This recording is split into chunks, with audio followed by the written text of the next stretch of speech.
Okay, then a motion to come out of exec session, come into open session. Stephanie, second. Mike Estrella, questions or discussions? All in favor? Opposed? Motion's carried. Meeting is now called to order. Okay, I want to ask that you stand for the Pledge of Allegiance. Remain standing for a moment of silent meditation. I pledge allegiance to the flag of the United States of America and to the republic for which it stands, one nation, under God, indivisible, with liberty and justice for all.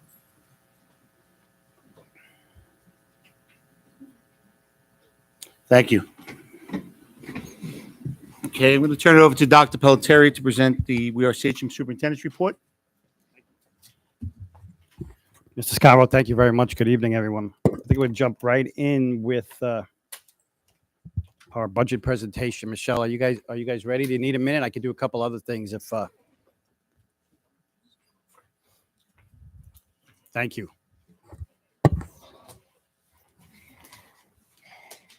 Okay, so this is just a budget update. We had a detailed budget last Wednesday, and we did meet this past Monday, and there's some revisions that we have in this draft. So just going to cover really briefly the proposed revenue budget, the expenditure budget, which obviously is not finalized just yet, and then some proposed budget reductions, and then what our next steps would be. So right now, our revenue budget is at a $372.9 million, and that's made up of our property tax levy, which is at the 1.92% increase over the current year. That is within the what's called the tax cap. The way the formula works for Sachem this year, we're not at that, what they call, quote, 2%. We're just under it due to exclusions. Our state aid, we are looking at a 4% increase. It's important to note that in that figure, we are counting on the state to reinstate that hold harmless provision, which they would give us at a minimum what they gave us for this current school year. So currently in the governor's run, we were on what's called this transition adjustment, where we were actually getting $875,000 less next year in our foundation aid than we did this year. If they put that hold harmless back into play, that would be an increase of $3.7 million in foundation aid for us. So that's already in those figures. If something should come down from the state where we were not going to see that materialize, we would have to pull that out of the budget as well. So it would be $3.7 million further in debt. Yes, correct. Okay. No shortfall. Yes. And we're also looking to appropriate at a minimum the $9.2 million that we had appropriated for this current school year out of our appropriated fund balance.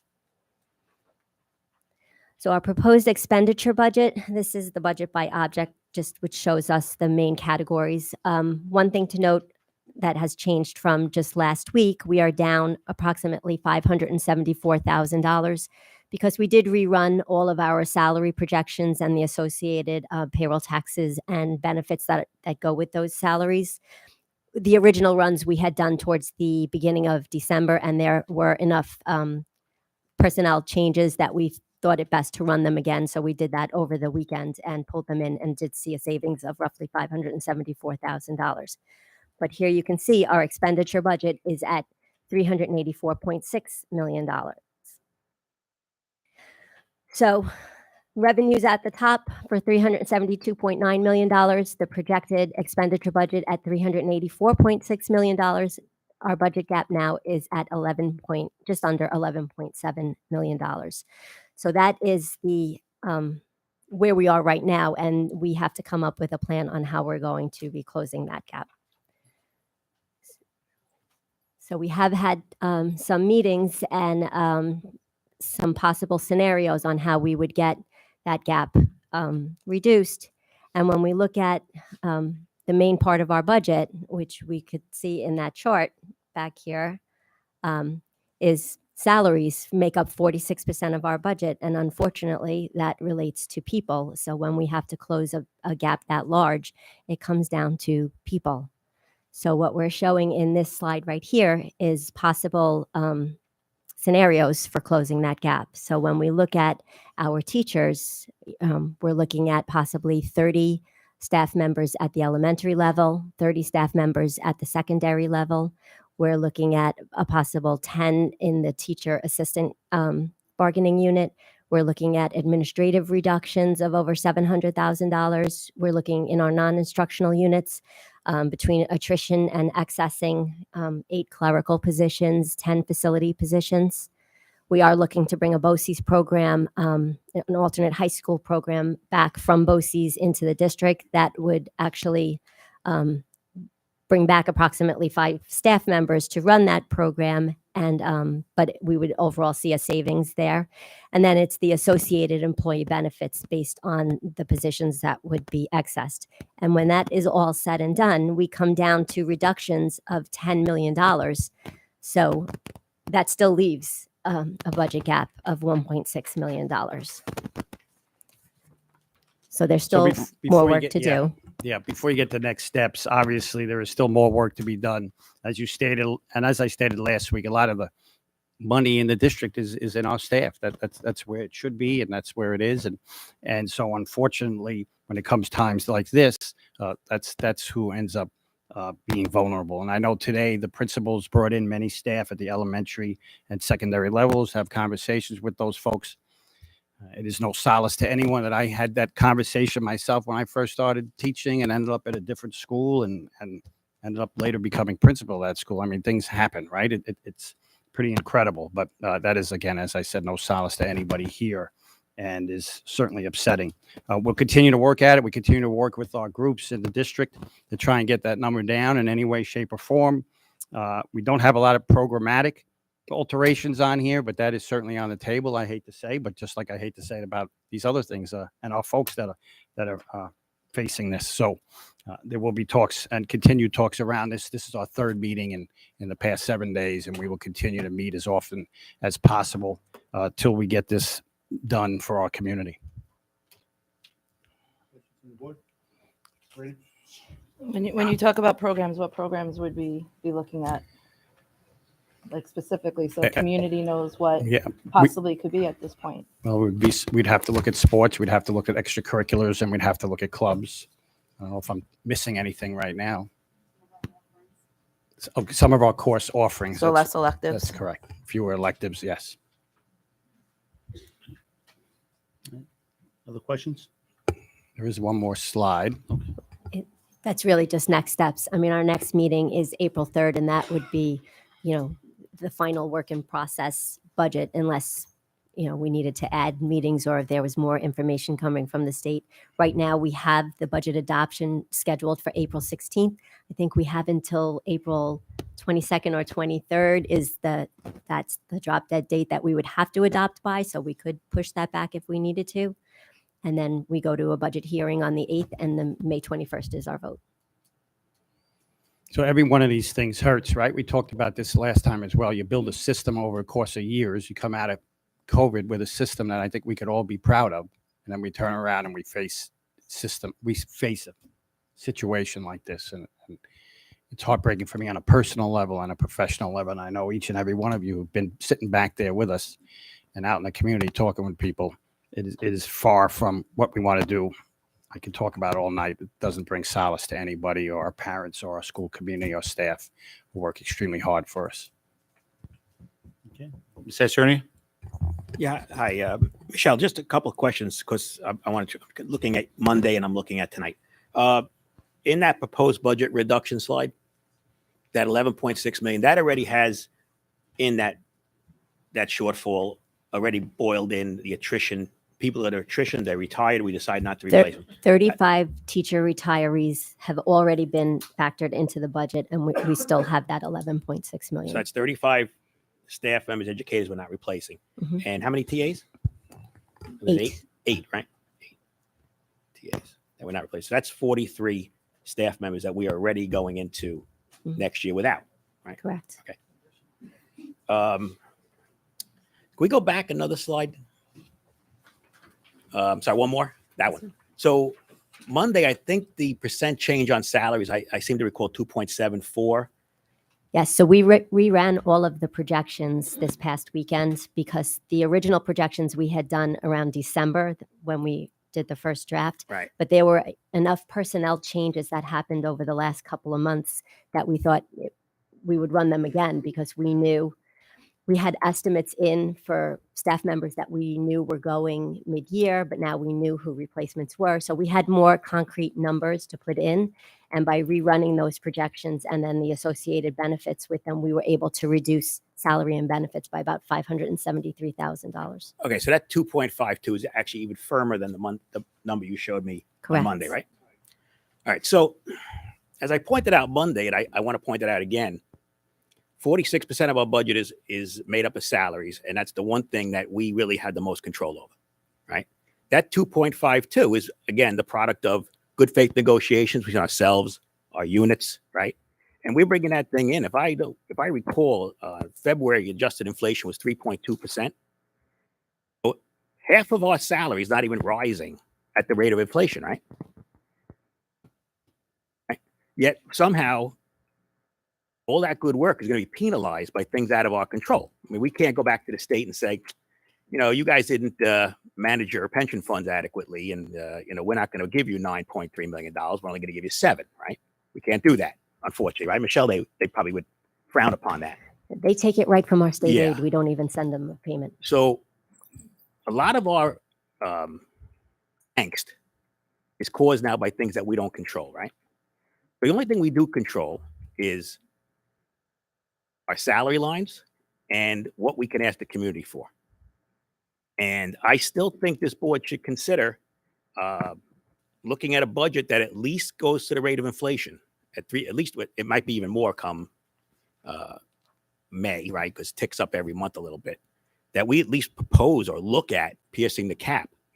And I would try to excess no one else if we can do it. We're already down 43 staff. That's a pretty significant reduction in staff. I think it's just something we should consider. I know we can balance some with some fund balance transfers, but I think if we go out to the community and explain, look, I don't know if anybody else, I know Rob and I were together at a point when they didn't have a cap formula, right? Yes. If we had gone out back then at 3.2, we'd be heroes, right? The community would say, great, you guys are at the rate of inflation. That looks perfect. It's this tax cap thing, right? And needing 60%. But I think if we go out to the community at a rate of inflation, at least, and explain two things. One is we incurred a 9-period day only 2 years ago. This is only the second year with a 9-period day. So we increased I'm going to use a private sector term. We increased our expenses by 12.5%, right? Because we added another period on top of 8. And at the time, we didn't have to even pierce the cap to do it. We did not adjust our tax levy to account for that. We didn't have to, thank goodness, I guess you could say, or maybe we should have at that point asked for it. But I would think it's been over a decade, maybe more like 12 years since we attempted to pierce the cap. And I think under the circumstances, we should at least consider it. I'll throw that out there. Ms. Slattery? Thank you, Mike. And as I said last time, all of us would be open to any idea once we have looked at every single other opportunity, because it's not just about piercing the cap. Of course, every one of us wants to save teachers, programs, all our staff, everything for our students, but we have to produce a fiscally sound budget that our community can support, that will not bury our community. Right now, every school in our community qualifies for free lunch. That it's never happened before in Sachem. That shows how much people are struggling.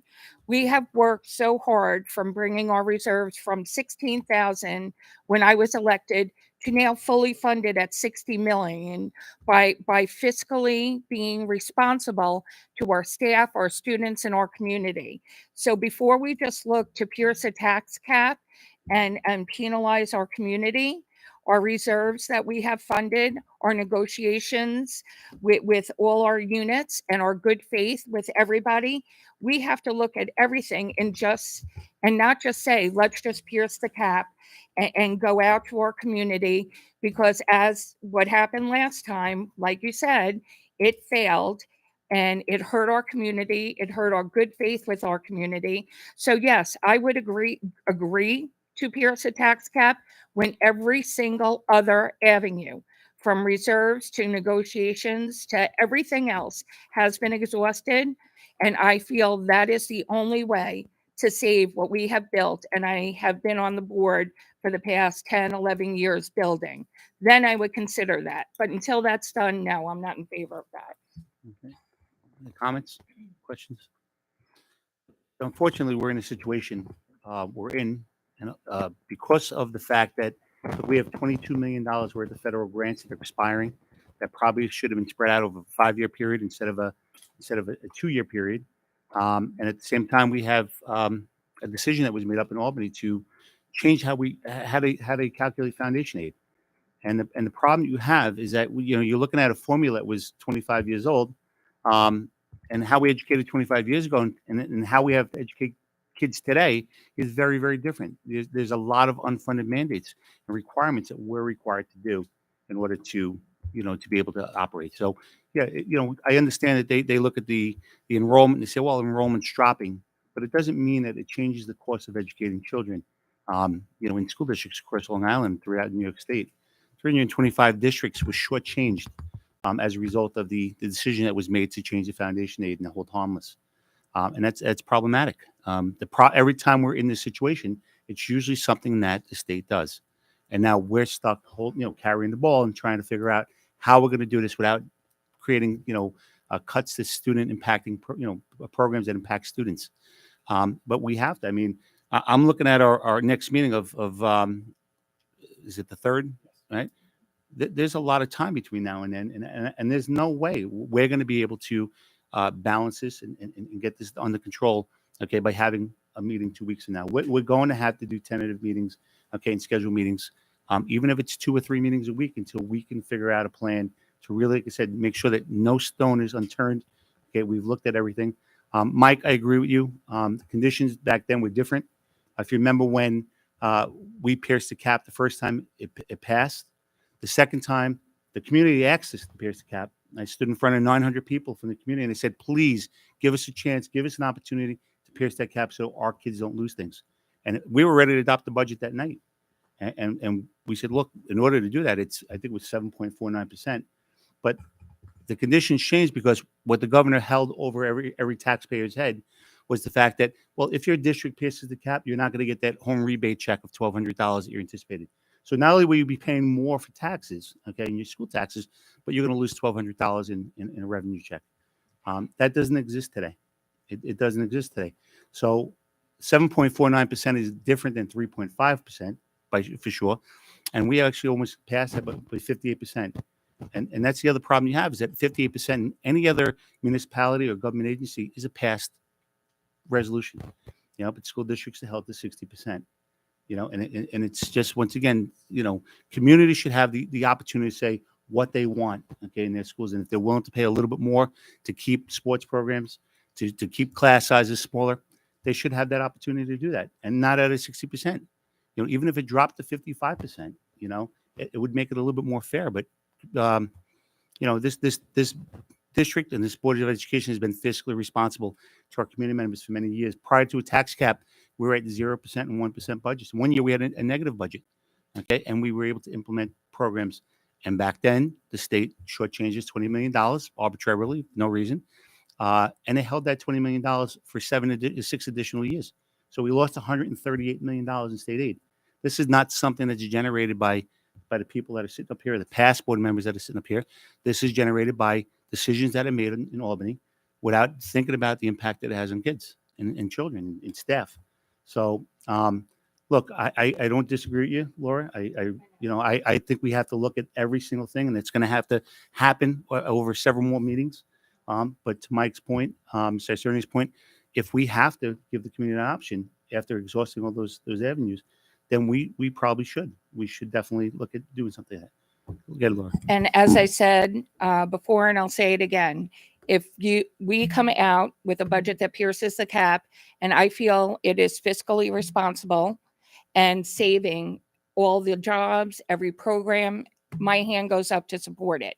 So if we come out and that is the only option we have, I will 100% support it. Questions? Ms. Baumann? I'll come back to you. So I'm with you, Mike. We have to keep something else in mind. Mike, is your mic on? Hello? There you go. In the next 5 years, we're going to have a lot of teachers retire. There's a wave. We now have, from what I've heard and what I've seen, an amazing group of young teachers. And I would hate to lose them. I really would. So I agree. I agree with Mike. I agree with Laura as well. I mean, I don't think any of us want to see these people lose their jobs. So I just didn't want you to be alone on that limb. Vice Attorney? Just a couple of things, and I know we go back and forth. You know, Laura, you said you want a fiscally sound budget. I agree, but I would tell you that when I think of the word budget, I think of what I can control, and I have done better than fiscally controlled. Right? It is impossible, or I'd say it's a fool's errand to think that you can continue to have fiscally sound budgets when your tax cap doesn't meet up with the rate of inflation. It's a self-defeating propagation, right? So at some point you gotta resize or rewrite your tax levy to at least the rate of inflation. We're not even doing it. Well, our tax cap is 60% of the rate of inflation, right? We're not even covering it. But yet, what we can control, we managed to pull in well under the rate of inflation. So I think that's a testament to what we're doing here. So you cannot, if the state continues to do this, you're not going to be able to have fiscal, eventually have no program, right? So it'll run out. And when you said punish the community, I would think it would be punishing the community to take things away from kids, right? That's so. Okay. Good, Laura. So for the past 10, 11 years, we've gone out at the tax cap. And by doing that and being fiscally responsible, as I said, we went from 16,000 in reserves to 60 million that we have taken from our community to put in reserves for issues like this.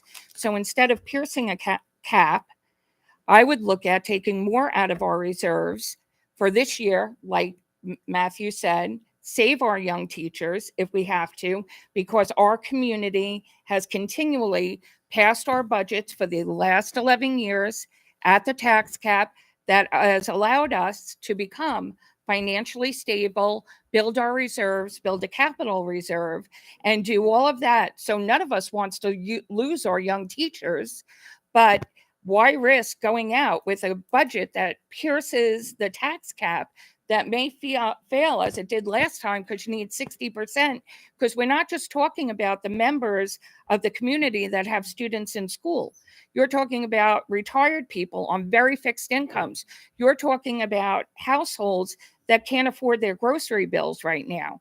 So we've had a community support us, and we've been fiscally responsible by funding our reserves and keeping all this. So if we have to take more money out of reserves to preserve every teacher or to preserve every program, and we have, again, meetings constantly going on that we don't know what's going to come of that, that's another option too, instead of not just piercing the tax cap. So that's another avenue to look down. Yeah, Mr. Attorney? Well, I guess, Michelle, you have never offered us the option of thinking we'll take the rest of the money out of the reserve, right? That hasn't, to get to the cap. Have you ever suggested that to us? No. So right now, when you look at the revenue budgets highlighted in yellow is $9.2 million, because we did 9.8 million for this current school year. 600,000 was from a reserve, and 9.2 million is appropriated fund balance. But it's important to remember, when you're funding your recurring expenditures, you want to make sure you're using recurring revenue sources. So the reserves are not a recurring revenue source. That's your savings account. So you have to be very careful, because right now, if I were to say, take that $9.2 million out, that was our savings that we used for this current school year. You don't want to rely on savings. You'll have that hole. So now your gap is 20 million instead of 11 million. So you have to be very careful that you're able to put them back. So the past several years, Sachem has always been able to close their books with a surplus, whether it be underspending, your expenditure budget, or having some, unexpected revenue sources come in, and you've had a surplus, and you can always put back into the reserves. And we anticipate that at the end of this school year, based on the projections that we're doing in the business office, we will cover that $9.8 million. So for the next school year, again, we're covered. We're back to zero, and now we can use and still have our same level of fund balance and reserves, that cash in the bank. It gets tricky when you start putting, say, an extra $4 million. So now you're at $13 million. Well, 1 year operating at a deficit is not going to turn the district around. But when you have that time where you can't cover the full amount that you're appropriating, that's when you really have to make systemic changes. Otherwise, the gap just keeps getting bigger and bigger. I plugged 13 million Right. this year. Now I have to plug 15 million next year. And that's when you get on that spiral of using up all of your reserves. And Right. you have to make changes to your budget. You have to shrink your budget at the same time that you're using those reserves to maintain fiscal stability. And also, I would think that if we depleted our reserves, if we go to a TAN again, our interest rate would probably change, right? It would probably increase because our fiscal position would be weaker. Right. So as you start using your reserves and your fund balance, that affects your credit So we'd rating. end up paying and then more you'll be we'd paying end up more in in interest. right? Now, let me just address the community. I know who was in the community listening to me. I live in a community. My mother still lives in the community. My mother's 87 years old. Her only income is her Social Security. And she said, and we were talking about this, and she said, that's okay. I already get a reduction in my school taxes. So if you're telling me it's going to be $1 more a day, for me, it's only 50 cents a day, which I looked at her and had to think about it for a minute. And I realized what she was saying. She gets a enhanced STAR rebate, right? And also a senior's discount. So I just throw that out there. It's not the same impact on a senior as it would be on the working families, right? It's different. But Michelle brings up a very good point about we need to generate revenue. There's only two places that comes from. Well, barring the miscellaneous, there's the state aid and there's the tax levy.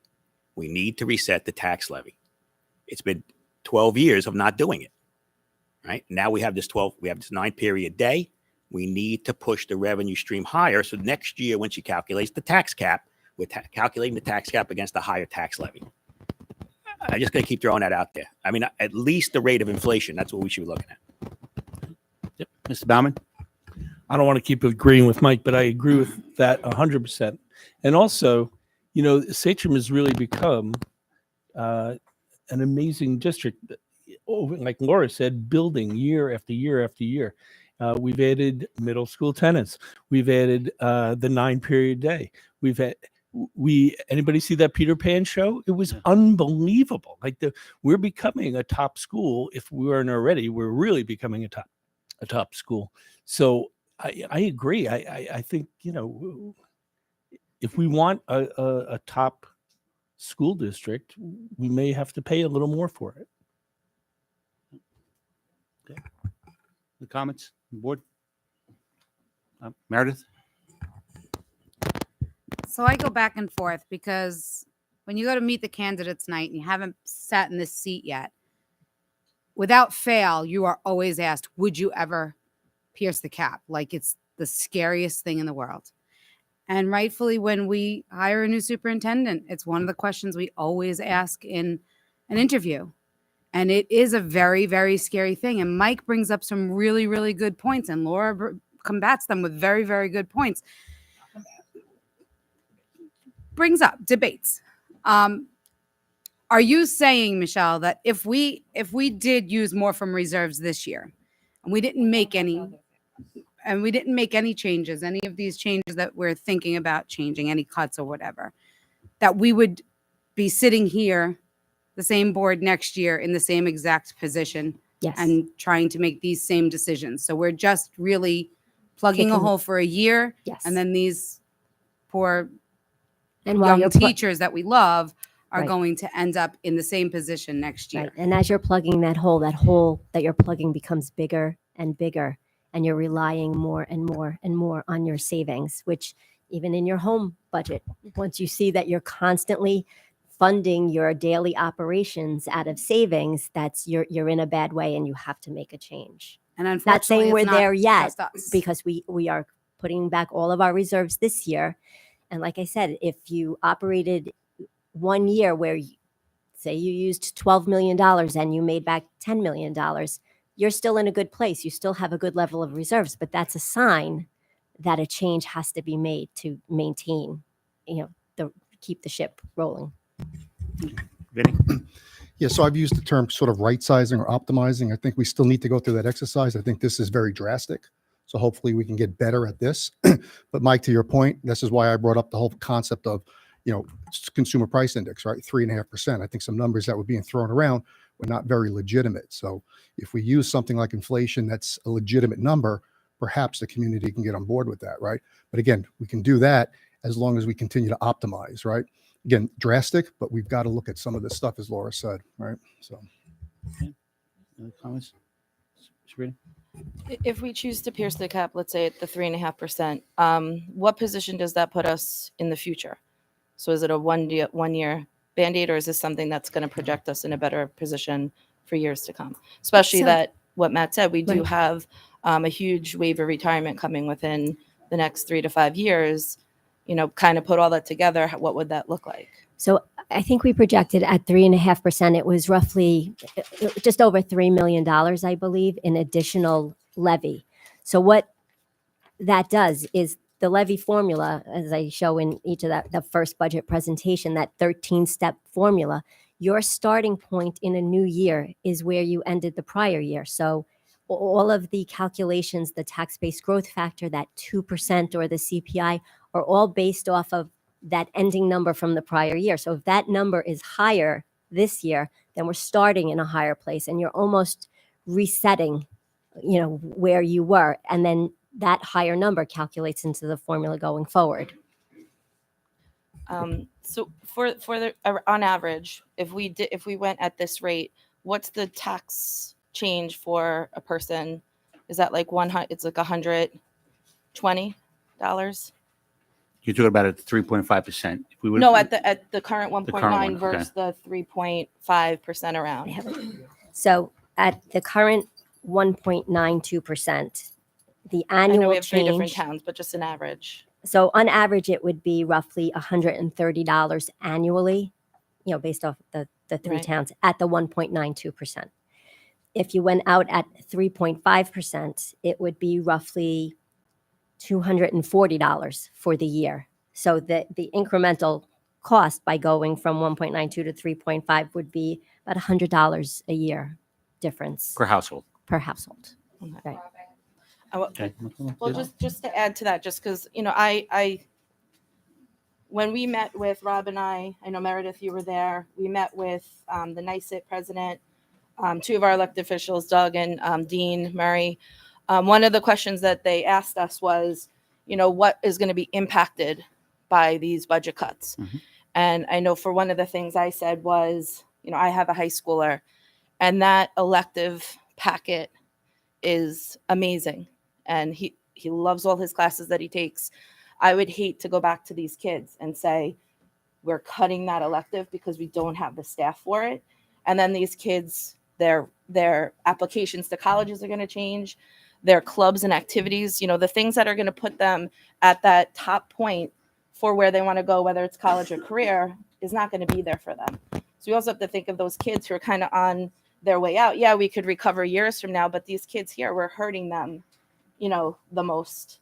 I just want us to continually think of that. Yes, we have to think of our taxpayers and be fiscally responsible, but we also have to make sure that we're offering the best that we can for our students and not take away the opportunities we've worked so hard to get there. And for $100 more, I think that's something we, really need to look at. On top of, I agree, wherever we could look, like Vinny, you said, where we want to bring it back to optimal size and whatnot. I agree It's with that. optimizing. It's not Right. gutting it, right? Mike, Right. you used the word dismantled last time. We don't want to dismantle, but if we can optimize, we should look at places, right? Okay. Laura? So, Michelle, so this is for you.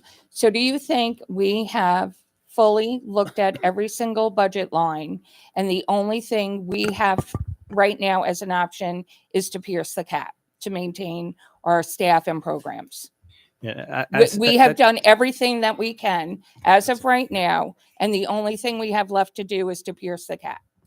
I think it's way too premature to ask that question. Okay, well, yeah. it's sort of being presented up here that either we pierce the cap or we're laying off 60 people. And what I'm saying is that's not, I would never lay off 60 people, Wh- period. But I'm saying we have to look at every option first. So I'm putting Michelle because she's saying to reset the levy. Mike is saying it's not.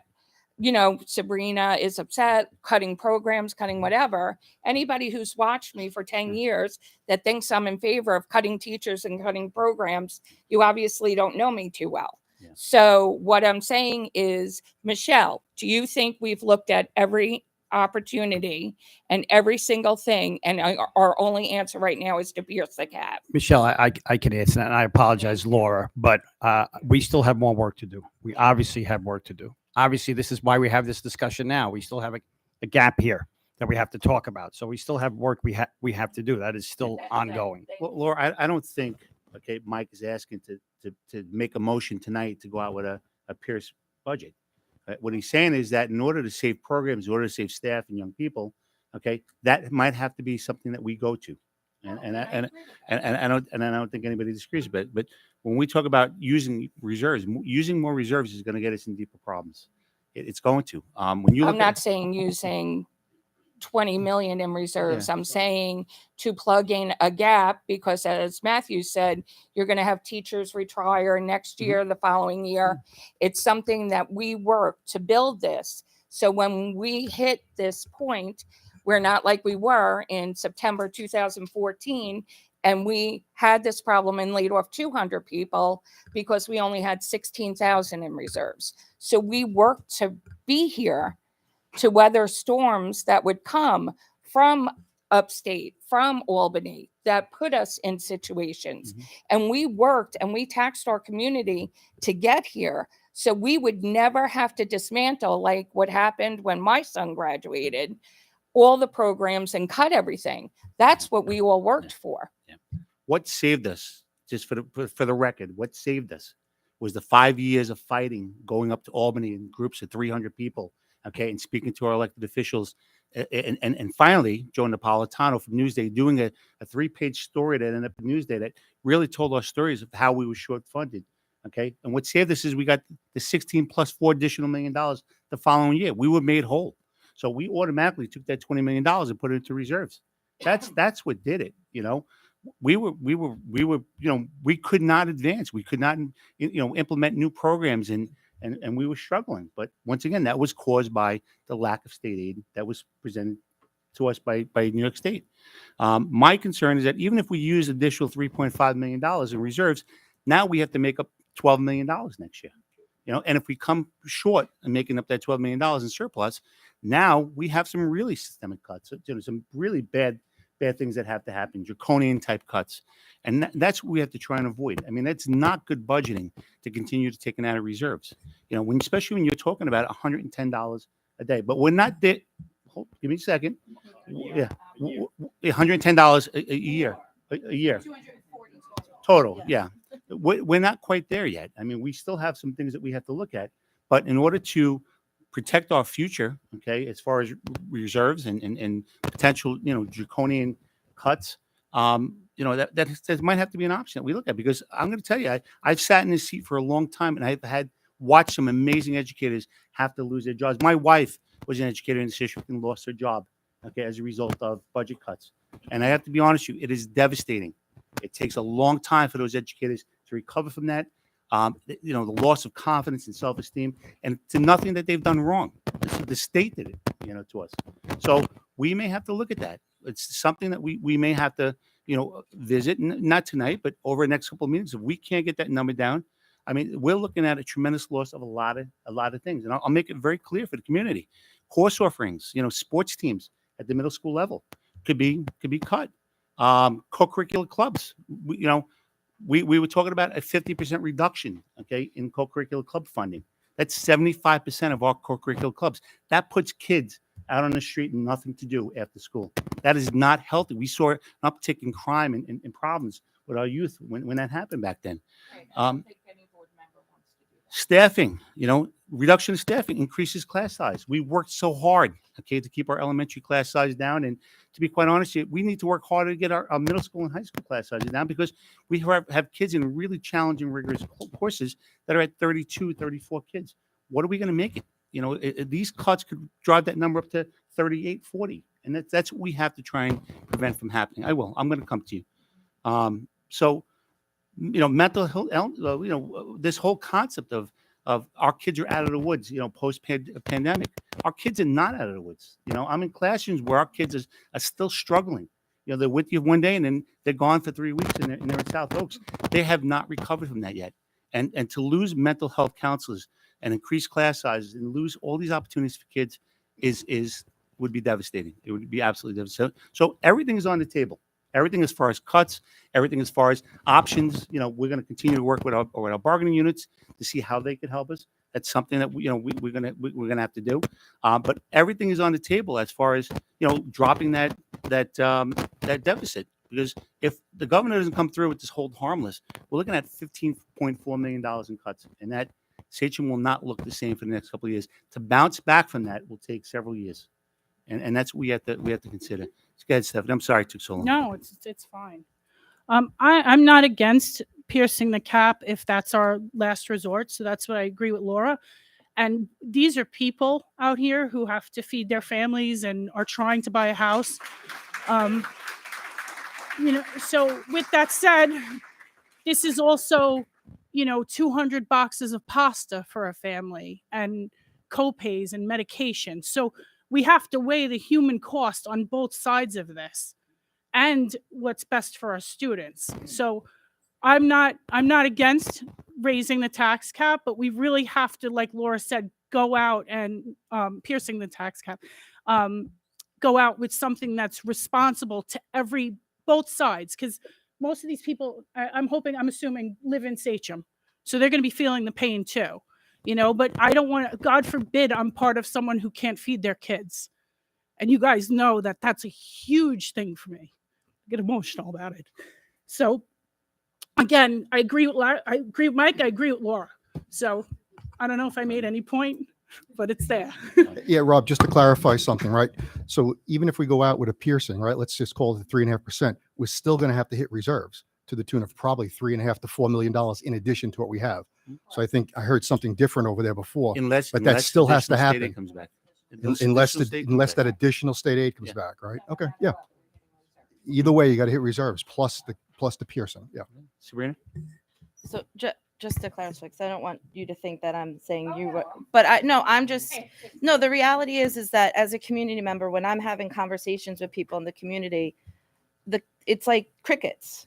So I just am saying all this because I want the community to know, obviously the teachers heard things. We want to make sure that the community knows that this is something that we might have to put out there, and if we don't, these are the cuts you're going to see. I think in having conversations, I don't think a lot of the community members know what real position we're in. But I do also have to say, I know that there are conversations going on of ways to cut this. And, we're moving in that direction. But I wanted to say that we're looking at every option and that people need to know what can happen as a result of that. Mike, and then we'll come back to Stephanie. I was not suggesting a motion tonight because we don't know what the state aid is even yet, right? I mean, you're either going to get nothing more than what you know now. You're going to get the hold harmless, or you're going to get the hold harmless plus 3%. Those three different scenarios change this dramatically, right? Mm-hmm. So until we know that, you actually can't even make a decision on piercing the cap. But I didn't want to not bring it up and make people think that it's not even an option, right? Mm-hmm. That we're going to have to suffer somehow at 1.9% versus an inflation rate of 3.2. So, Stephanie? To agree with Sabrina, it would be irresponsible of us not to have this debate right now in front of everybody and to make sure that everyone in the community is aware of how dire this is, because we didn't expect it to be this bad. So I hope everybody understands that this is killing us. Okay. Meredith?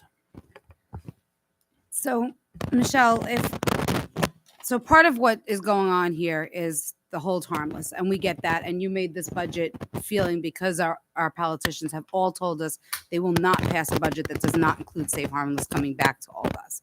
So that was responsible, and we understand that.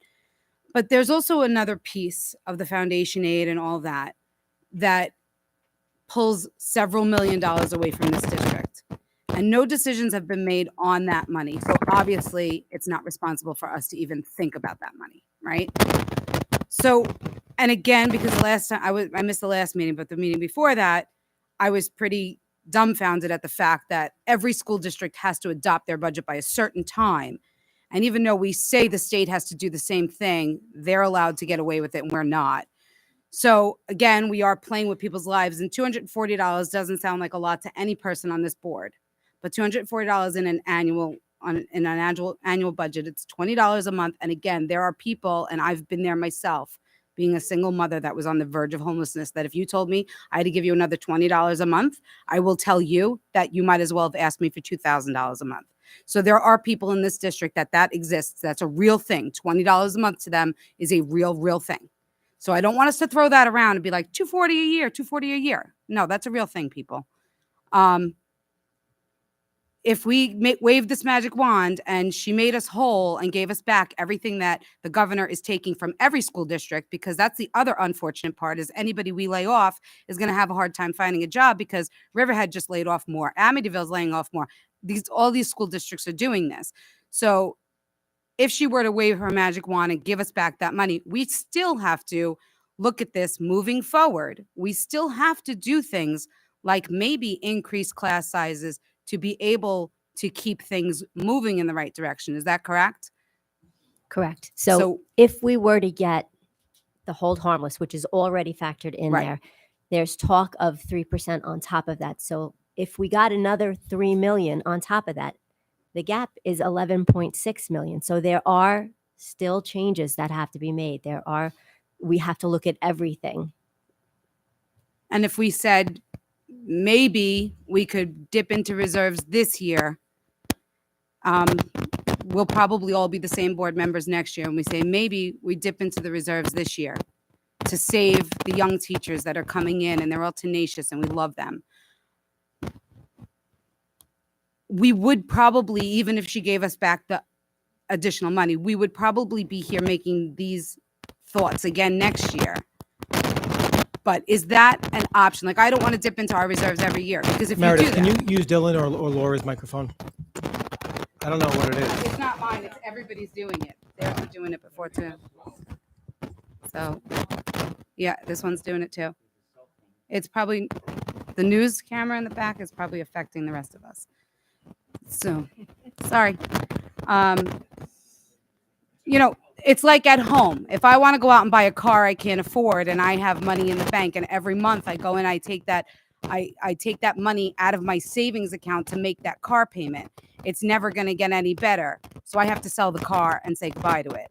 So we're pretty much in that boat where even if we dip into reserves, even if we pierce the cap and dip into reserves, we have to start making some changes, and we do have to start making some very hard decisions. Maybe not as hard as losing 60 very beloved teachers, but we're going to have to make some We still decisions. have to There's make some no decisions. way to make this where we don't all have to give a little. Every taxpayer, every student, every employee, every union, we all will have to feel it a little bit, correct? Yes. Other comments, board members? Okay. Kids, any thoughts? No? Okay. You want to just absorb it, right? So we're going to continue to discuss this. I know we do have a exec session that's going to talk additionally about the budget and the potential cuts and layoffs that may be a result of this deficit. So we will have that. But Dr. Pellier, I don't know if you want to close. Yep. If we did say that we had to lay people off, and then we ended up getting our $3 million back after all budgets are passed and all of that, we then can call people to come back? Well, once the budget is passed, you have a set budget. So you would have to, I don't believe that you can just say, here's our voter approved budget, and now we're going to change that and pull back, $6 million. That's a legal question, but I don't believe you can do that. You would have to wait until the following year. You could do if we get that as state aid prior to us adopting the budget, then we could add those positions back in Correct. and lower that number down Or even if we took reserves. and took additional reserves. add Yeah. 3 million Yeah. back in. So the biggest takeaway is to try and really get our politicians to pass their budget and give us back everything that we're due to make us whole, so we can make all of you guys whole. By the April 1st deadline. It'd be great.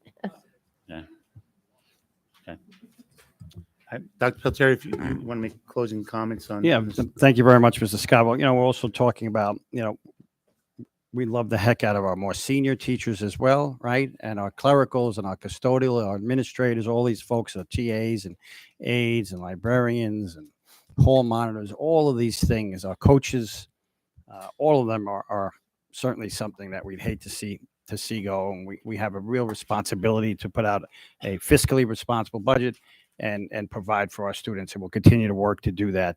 Without a doubt, you'll have our best effort. I do have a couple other things other than the budget. This past weekend, there was some of you who work at Winona or saw on TV, there was a small roof fire at Winona. I want to thank the first responders from the community who helped us arrive there immediately and put that situation under control. I want to thank our architect was there when I arrived, Mrs. Trombetta, Mrs.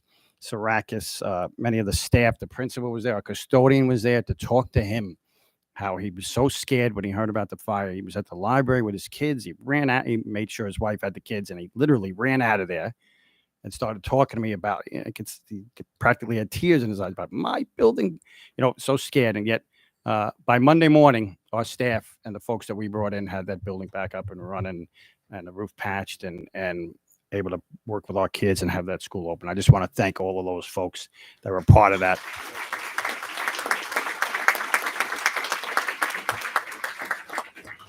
Truly Sachem family at its finest. And lastly, real quickly, I got the pleasure to meet Dylan and Dom's mom and dads the other night, Monday night, and they were recognized as student board members by Scope, which has a big dinner each year. They had about 850 people at Villa Lombardi. I don't know how they do it, but it's pretty incredible.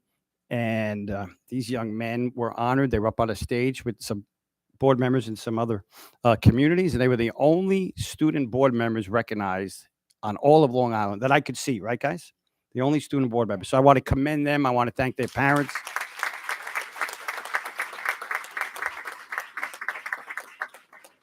Having met both their moms and dads, I see why you guys are such good kids. You come from good stock. So thank you, and a pleasure to meet them and to have lunch with you. Is Mom here? Oh, there she is. You're crying over there? All right. Well, thank you. And thank you for, as I always say, lending us these good young men for a couple hours every month. Thank you. Thank you. Dr. Pelletier, if we could just add that you mentioned earlier, actually, in another point in the day, we had Mr. Gilardi as well. He was recognized. He was our retired maintenance crew leader who is really incredible. He retired in January and all the work he's done over the years. So we had a great team representing us on behalf of Sachem. I had to run to exec. No one did it for me, right? I ate Patty's pasta when she wasn't looking, and I ran over here, literally. At 7 o'clock. I apologize. I did have to leave. Well, we did actually have extras for our board student members. They ate your meal. They ate mine? That was all Dom. That was not me. All right, Dom, we'll be talking, partner. No, thank you. Okay. Student board member report. You guys want to start? Dylan? First off, I just want to start off by thanking the board for nominating Dominic and I for this.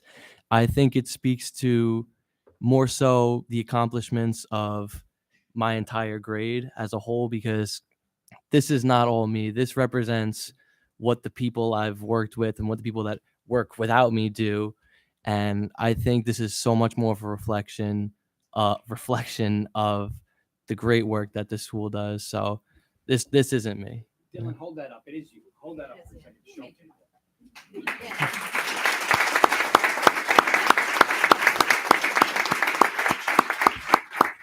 Yeah, nothing that you think I do is possible without everyone else behind the scenes. I'm just a small piece in the big puzzle with that. Really don't have a lot going on at school right now. We have this weekend, actually, we have our drama production having to play. Really go out and support this weekend. I think I'm going to be stopping by after work this Saturday to see that. And besides that, we just have our March Madness next week. So we're incentivizing coming to school next Wednesday. I know it's hard to come to school the day before break, but hopefully everyone's there. Okay. Dominic? Yeah, thank you guys for nominating us, and it was a pleasure having this. Speaking of, all my other people in student government are actually at East right now running our dodgeball event for March Madness.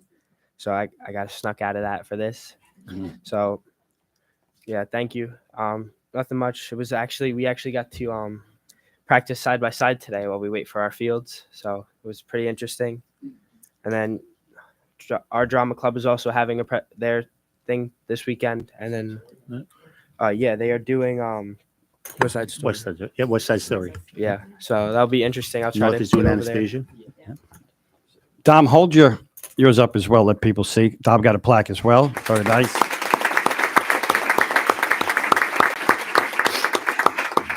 Does East play North this year? Yeah, Okay, so if we East actually wins, play each other during a meeting. So maybe we may have to have the meeting there. We Yeah. have to have the meeting there. If East wins, Dylan, your hair's going to come back looking like Dom. All right? Is that a good bet? No promises.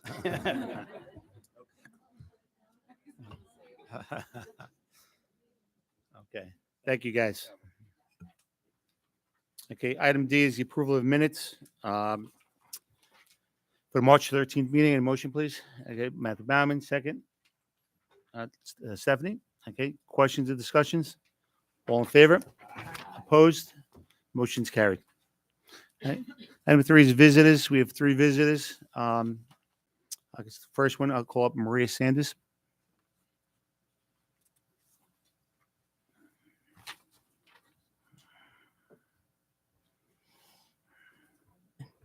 All right, am I on? Yep. Hi. First, I'm going to speak as a community member. When you are talking about the rate of inflation, you have to understand that the rate of inflation does not equal the increased salaries. And I can speak on behalf of somebody who happens to be a staff member in Sachem, lives in Sachem, works in Sachem, and struggle to pay a $20 lunch debt for their child. So we need to keep that in the back of our minds when we talk about piercing the tax cap, because there really are people that can't afford it. And also when we talk about cutting staff, remember our outgoing seniors, especially when we're talking about those electives, we have students that are following certain pathways like arts and tech. If they lose that opportunity, there are seniors that will not be able to graduate. So please, please, please think of that. Now I'm going to take off my community member hat and put on my PTA hat. So I'm speaking on behalf of our Sachem PTA Council. As many of you know, New York State PTA is the largest child advocacy organization in the country. So we have over 12,000 students in the district, correct? Which means we have at least that many parents. I'm going to ask everybody now to put on their advocacy hats. Go to sachemptacouncil.org's website. Follow the tab on top for advocacy. When you scroll down, you'll see there's a little tab that says, tell the governor and our elected officials that we want our schools fully funded. It's super super user-friendly, super easy. You literally fill in your name.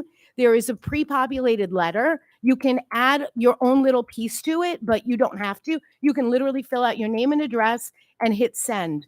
It would be amazing if we can get 20, 30, 50,000 letters from Sachem to tell the governor to fund our kids, fund their education, and not put us in this position. That's all I have. Thank you so much. Thank you, Maria.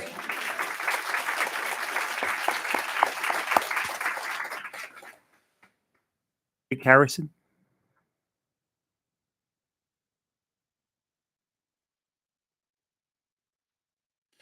Good evening to the board. As you know, my name is Jake Harrison. I came here today as one of the community members. I wanted to tell you how I felt and where I stand on everything. And I think that you guys have done a remarkable job over the course of the last 5 years. I wanted to thank you, first of all, for the unified sports program that you spoke about at the last board meeting. For a child like mine, it's inclusion, and it's important to me. I grew up playing sports my whole life. From Southampton, I'm a true Sachem guy now, okay? Right? I played and I loved them. I don't want to see any cuts to the sports program. But when my son was diagnosed with autism, at 2.5, he's now 10. All the volunteer work that I do with that and how I engulf myself in my child to learn everything I needed to know, to be a good parent, to make good decisions for him and be the best advocate I could for him. As sports was here, my love for children like that equaled it.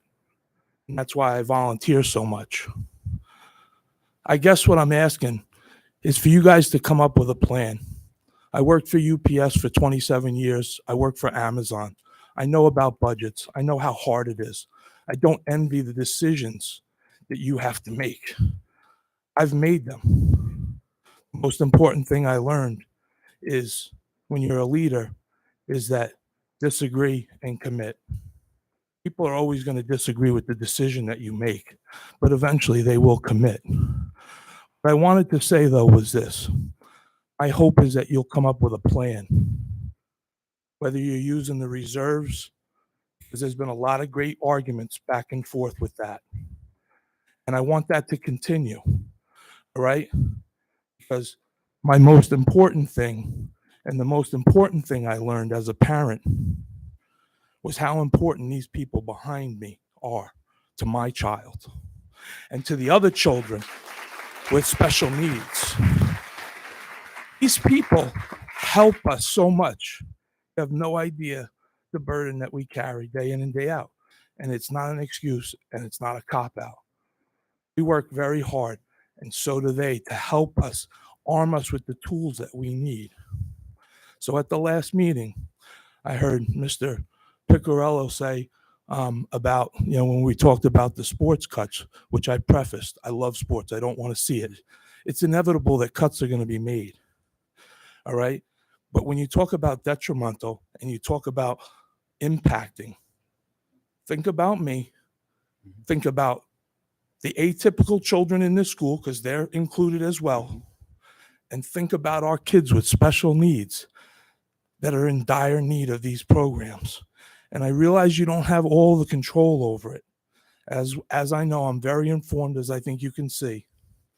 I just beg that you could come up with a plan so that the kids and those teachers can keep doing what they're doing for our kids. Because that's the most important thing. Thank you and have a good night. Thank you, Mr. Harrison.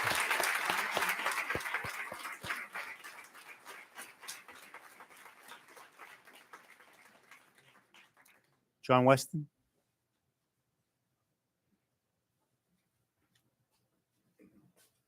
Good evening. I appreciate you letting me speak. My name is John Weston, Executive Vice President of the SCTA and proud English teacher at Sachem North. I just wanted to first start out by saying that we appreciate your transparency and your urgency from the Board of Education today. But the reality is, today my members were told that they could potentially lose their jobs. These are your children's teachers. We, and I'm talking to my members out here, we have the privilege of seeing your children in our classrooms day in and day out. My members behind me all live and breathe the joy in teaching your kids. And today they were told there was a chance that joy could be taken away. So my message to our Board of Education tonight is, please do whatever you can to keep that joy in our Sachem classrooms. I just want to address a couple of things that were said by the Board of Education. Ms. Slattery, you said that we have worked together to weather the storm. I agree. The SCTA has been working with the school district to help them weather the storm since as long as I've known you and before that. We have proven in the past, and we will continue to show our commitment to this district and our Sachem students. You will find a partner in the SCTA. Mr. Scavo, you mentioned protecting our future, keeping class sizes down, right? All the things that we've built that we don't want to lose, right? You mentioned draconian cuts that would take us back into the past. Well, my members here, we rallied this past weekend for our future, along with hundreds of other teachers here on Long Island. And that was our rally cry: protect our future, fund our future. And we're going to continue to rally that because we don't want to be set back in the past. Finally, Meredith, you said we all have to give a little. We all have to give a little. My members are feeling that. They don't give a little. They give their all each and every day for this district. So please keep that in mind when you make your decisions. And I'll end with a quote because I'm an English teacher and it's what I do. Alan Patton said, "When the house is destroyed, there's something to do." About a storm, he can do nothing, but he can rebuild a house. Keep that in mind. Thank you. Thank you, John.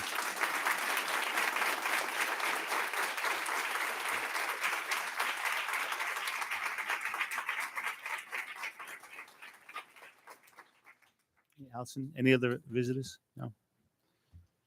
Okay, item 4 is personnel consent agenda for A through G for teachers. A motion, please. Okay, Stephanie, second by Sabrina. Questions or discussions? All in favor? Opposed? Motion's carried.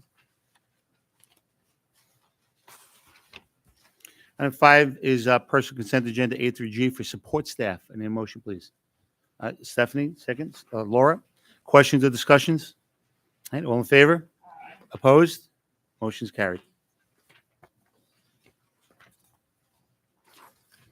Item 6 is item 6A is approval of chaperones for the 2024 senior trip for administration. Any motion, please? Mike Cerny, second. Vinnie Reynolds, questions or discussions? All in favor? Opposed? Motion's carried. Item 7, we have contracts. Okay, I need a motion, please. Mike Cerny, second. Matthew Bauman, questions or discussions? All in favor? Opposed? Motion's carried. Item 8, we have consent agenda A through B for field trips. Any motion, please? All right, Matthew, second by Sabrina. Questions or discussions? All in favor? Opposed? Motion is carried. Item 9, Committee on Special Education, consent agenda A through B. Any motion, please? Meredith, second by Laura. Questions or discussions? Okay, all in favor? Opposed? Motion is carried. Item 10 is monthly reports. Okay, any updates from the board members? Good, Stephanie? We have a small one from the Legislative Committee, which isn't that small. We had reached out to PTA Council about the PTA, the New York State PTA resolutions. So Jim Kiernan and Maria are working together to submit a resolution for the school security for to the New York State PTA. Okay. Other question I had is, do we want to get the Legislative Committee to start some kind of campaign about funding? I'll open it up to the board. Are we at that point? Are we at that point? I mean, we're late in the game. By the time we get organized and get something together, I don't know how much of an effect it's going to have, but certainly we would encourage all of our community members. Maybe we could do something like that where we can maybe blast something out to the community and maybe give them the information as to where they could write the letter and where they could send it to. I like what Maria had said, and I know we're not supposed to comment on comments, but she came up and presented what we could do with New York State Sure. PTA, going through their venue. Is there some way we could put that on the website or Something we could anything do, like Chris. that? And Laura? maybe Stephanie, if you do a flyer or something through legislative that we could share on social media, Okay. all through Sachem, who to contact, what to say, something simple that It's just gets quick. blasted. Yeah. Or we could even tweet, right, Mr. Weston, and get attention that way and just get it out across all platforms. Marie, if you send me a flyer or something like that. Any other updates from our committees? Vinnie? Budget Advisory Committee, we continue to meet. I think just some feedback. It's the same concerns that we all have here. We'll get together again tomorrow night and continue on, and we expect to hear from them prior to the budget adoption. Okay. What is the date they're planning on presenting? When's the budget adoption? The 16th? 16th. Yeah, 16th. Yeah. Yeah. Now, if it's delayed, we'll obviously delay it. Yeah, if it's delayed, then yeah. All right. Any other comments from our updates from the monthly reports? Okay, closing public comment. Allison, no? Old business. Okay, Chris, you've anything to report? I just wrote in there that we don't have, we discussed last week about the battery plant, no news on that. And we discussed also charter leaving. So no new update on that. Okay, and obviously that's something that would definitely affect our budget as well. Right? Yeah, in a positive, In a positive, in a way. positive way. Right. So currently we have 20 students in the charter school. So the request for transportation, special transportation is due by April 1st. So we'll know if there are any additional students looking to go or coming back and we Okay. could adjust accordingly. Okay, Stephanie? My days blur together lately. So either yesterday or today, Town of Islip put a 6-month moratorium on battery storage facilities in the Town of Islip. Mhm. So forgive me in my fog. I should have emailed everybody. Maybe they about can that. get their partners their neighbors next door to do the Exactly. same. But I mean, that is, turtle pace. Yeah, Mr. Cerny? Just, Mr. Veneto, there's no update on the battery plan. They still have time to answer, is that right? Yeah, their time to answer has not yet expired. So until they respond, we're not going to have an update. All right. Future discussion items? Did I skip over? I skipped over board discussion items. Chris is done on 13. Board discussion items. No, sir. Okay. Future discussion items. Sabrina? It was just a news day. I know we've discussed it before as the board that NICET and the state ed department are having discussions about untying state test scores from APPR. I would think that our board would want to advocate with that, whether legislative or us writing a wonderful letter, but just letting them know that this is something that we wholeheartedly agree with and we would like to see, because that's going to help a lot of discussions that we have in terms of regions and things like that. So I think that's something, if the board is, what? They didn't accept that resolution. And No, we ourselves promoted Right. one, But I but would like to it's out there now to Yes. follow up and say, hey, we agree with this, we support it. So I'm just to kind of keep the fire under that. I sent it to our administrators today and the head of our SCTA. Also in regards to, yes, APPR coming back to local control, I would stand up and applaud for that. Any future discussion items? Just one thing to think about is that the NISBA resolutions process is going to start relatively soon.